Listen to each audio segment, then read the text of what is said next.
তো ড্রোনটা উড়াই দিলাম।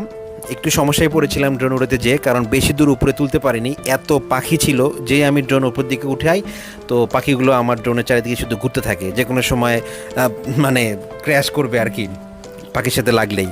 তো যাই হোক, রিস্ক নিয়ে চারিদিকের ভিউটা একটু নেওয়ার চেষ্টা করছি, কারণটা হচ্ছে ড্রোন থেকে ভিউগুলো অনেক সুন্দর লাগছিল, দেখতে পাচ্ছেন।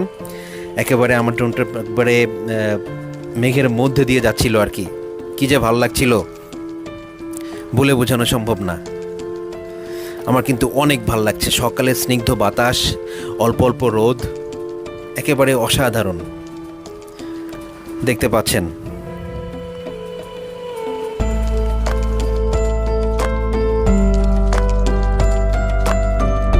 তো চাঁদের গাড়ির ভাড়া সম্পর্কে আপনাদেরকে একটু বলি। আমরা যেহেতু আগের রাতে এটাকে বুকিং করে রেখেছিলাম, তো আমাদের কাছ থেকে 1,000 টাকা নিয়েছিল চাঁদের গাড়ির যে ভাড়াটা, এটা আপনাদেরকে নিয়ে যাবে এবং আবার ব্যাক করে নিয়ে যাবে।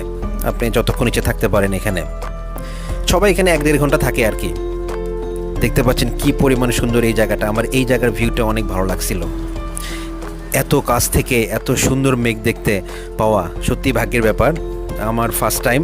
আমি যদিও সাজে গিয়েছি, মেঘালয় গিয়েছি, কিন্তু এত সুন্দর মেঘ এত কাছ থেকে আমি দেখতে পারিনি।